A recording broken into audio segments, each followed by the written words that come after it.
Baik, assalamualaikum warahmatullahi wabarakatuh. Perkenalkan, nama saya Dik Maulana Kuswanto dari Penjas 5A, NIM 1800705, absen 08. Nah, pada kali ini, pada video ini ditunjukkan untuk memenuhi tugas salah satu mata kuliah. Nah, di mana pada pembahasan kali ini ada tentang kedaruratan medis 1 dan ada beberapa pembahasan diantaranya mengenai gigi lepas, mimisan, dan asma. Nah, langsung saja kita ke pembahasan pertama mengenai gigi lepas. Nah, di sini kebetulan saya ada video, ada gambar di mana di sini ada kerangka manusia dan rongga hidung manusia. Nah, bisa dilihat di sini ini itu ditunjukkan dengan gigi manusia. Nah, ini gigi manusia. Nah, ini gigi manusia. Nah, pada kesempatan ini, kedaruratan medis pertama, kenapa kita harus tahu dan kita mengetahui? Karena khususnya kita sebagai calon guru penjas harus bisa mengatasi apabila di lapangan terjadi hal-hal yang tidak diinginkan atau anak terjatuh mengalami patah gigi atau penanganan gigi lepas. Yang pertama adalah jangan panik, yang kedua tangani gigi bagian atas atau mahkotanya saja. Nah, ini di sini gigi bagian atas atau mahkotanya saja. Lalu jangan menggosok atau mengikis gigi atau jangan menghilangkan kotoran. Ini merusak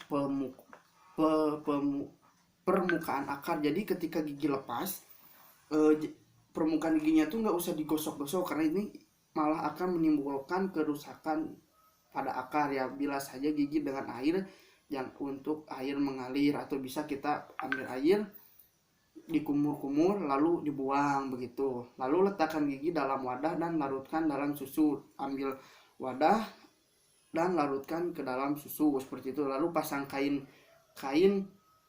pada bagian gigi yang cedera, bawa ke rumah sakit untuk direposisi. Lalu bawa kain tutup, bawa ke rumah sakit untuk giginya direposisi. Nah, begitu. Next, itu penanganan kalau giginya lepas. Ya, yang kedua, penanganan gigi patah. Nah, jadi si gigi ini, gigi yang terlihat rapi ini mengalami patah. Nah, patah pada gigi ini, khususnya gigi depan itu akan terlihat kalau gigi kita patah atau anak itu jatuh lalu patah. Nah, penanganan yang pertama untuk gigi patah, jangan panik. Tetap kita harus jangan panik, karena kalau ketika kita panik akan mengalahkan semuanya. Lalu patahan gigi jangan digosok atau dilap dengan tisu. Nah, jangan digosok atau dilap dengan tisu, nggak boleh kita lap-lap gigi yang patah seperti itu, nggak boleh. Bentar, adaan sedikit, mohon maaf.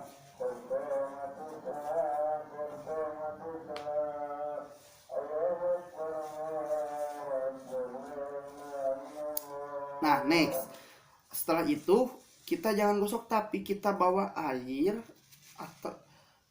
atau bawa gelas wadah yang sudah berisi dengan susu, karena susu di sini mempunyai banyak nutrien yang dibutuhkan untuk menjaga kondisi gigi patah agar tetap terjaga. Nah, jadi jangan dilap-lap, cukup kita bawa susu, lalu si gigi tersebut kita masukkan ke dalam susu ini agar si patahan gigi ini tetap terjaga seperti itu. Jika tidak ada susu, simpan di mulut tetapi di bawah lidah. Nah, simpan pada mulut tetapi di bawah lidah, kita pindah ke sini. Nah, ini gigi, ini lidah. Nah, kita simpan di bawah lidah di sini giginya. Lalu bawa ke rumah sakit untuk penanganan lebih lanjut. Nah, itu penanganan medis pertama ketika giginya patah. Next, kita berikutnya adalah mimisan. Ini seringkali anak terjadi mimisan ketika khususnya jatuh ataupun kecelakaan. Ini sering terjadi mimisan, di mana mimisan ini adalah pendarahan yang keluar dari lubang hidung karena lepasnya mukosa yang mengandung pembuluh darah kecil. Nah, ini di sini nih, ini disebut dengan lubang hidung. Nah, kebetulan ada videonya, kita ke sebelah sini sedikit. Nah, di sini ada yang namanya lubang hidung. Nah, ini adalah lubang hidung. Jadi ketika mimisan keluarnya darah dari lubang hidung ini. Nah, di sini ada beberapa penyebab. Yang pertama ada kelelahan, yang kedua alergi, yang ketiga benturan atau suhu yang ekstrim. Nah, itu beberapa faktor yang menyebabkan terjadinya mimisan, karena adanya kelelahan, kita terlalu capek karena aktivitas fisik kita, atau karena kita mempunyai alergi, benturan yang sangat kencang atau sering terjadi atau kecelakaan atau jatuh, itu bisa saja menyebabkan mimisan. Lalu suhu ekstrim atau khususnya suhu dingin atau suhu panas yang sangat ekstrim ini menyebabkan mimisan seperti itu. Nah, lalu kita lanjut ke pertolongan pertama mimisan pada korban. Nah, penanganan pertama pada korban, dudukan agar hidung lebih tinggi dari jantung. Nah, lalu bungkukan badan ke depan. Kita bungkukan badan seperti ini. Saya ilustrasikan bungkukan badan seperti ini. Lalu tekan pangkal hidung selama 10 menit. Nah, seperti ini ditekan pangkal hidung. Di sini posisinya pangkal hidung.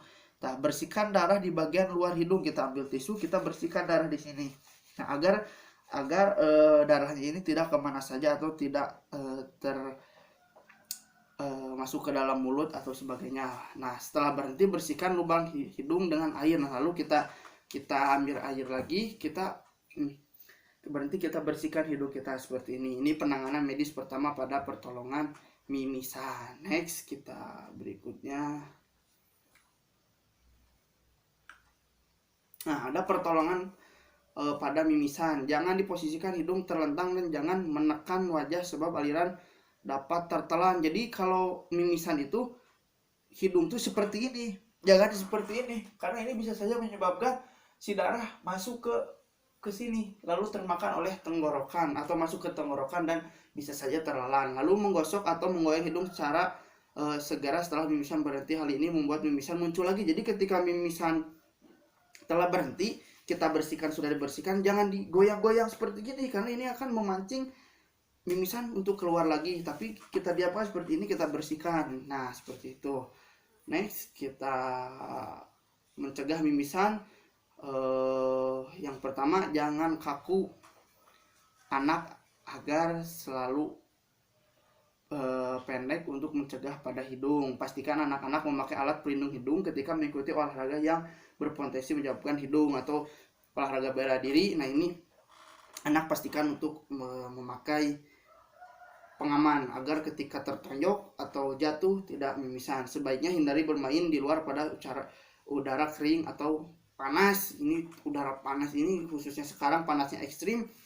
Jangan biarkan anak berolahraga terlalu berlebih begitu. Nah, ketika sudah penanganan tersebut dilakukan tetapi mimisannya masih terus banyak terus berlanjut, saya rekomendasikan untuk dibawa saja ke rumah sakit. Nah, seperti itu, teman-teman.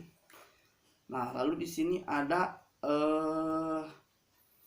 kedaruratan medis pada asma. Asma ini atau gangguan pada saluran pernapasan atau sering kita kenal itu dengan mengok. Kalau kita mengalami asma, kita ini sulit untuk bernapas. Asma atau penyempitan atau gangguan pada saluran pernapasan. Nah, saluran pernapasan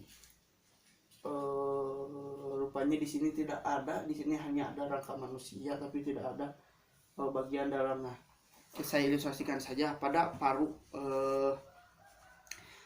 pada pernapasan. Tanda dan gejala asma: sukar menarik napas, terdengar suara napas tambahan. Jadi ketika mengambil napas ini tidak seperti biasanya. Nah, otot bantu napas terlihat menonjol atau di leher. Di sini terjadinya perubahan warna kulit. Nah, jadi kulitnya itu tidak tidak sehat atau tidak segar, terlihat merah, pucat, keribun. Nah, kesadaran menurun, gelisah atau meracau. Jadi ketika asma itu pikiran kita itu menjadi ambyar seperti itu, teman-teman ya.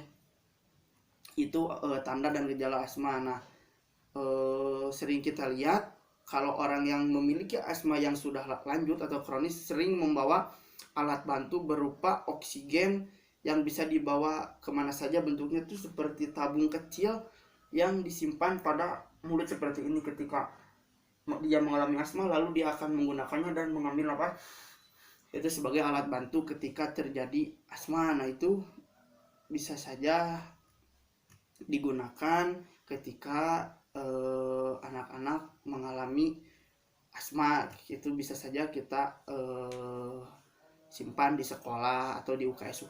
Nah, penyebab asma yang pertama ini faktor keturunan, faktor lingkungan, faktor makanan. Nah, ini ketika kita mengkonsumsi makanan yang berlebih, bahan pengawetnya, kacang, coklat, minuman soda, nah ini akan menyebabkan asma terjadi, atau faktor cuaca dan suhu juga. Nah, karena apalagi cuaca, bisa saja cuaca dingin menjadi penyebab terjadinya asma. Nah, penanganan asma,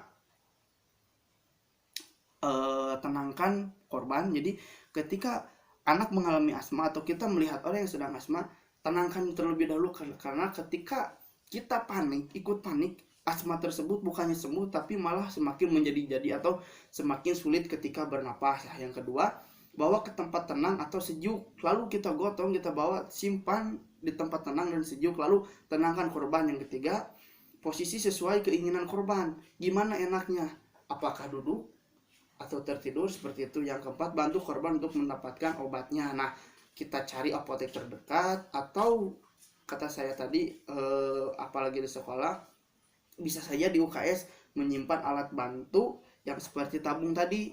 Jadi ketika sewaktu-waktu ada anak yang mengalami asma, nah kita langsung berikan kepada dia. Nah, itu pertolongan medis pada asma, seperti itu teman-teman. Nah, mungkin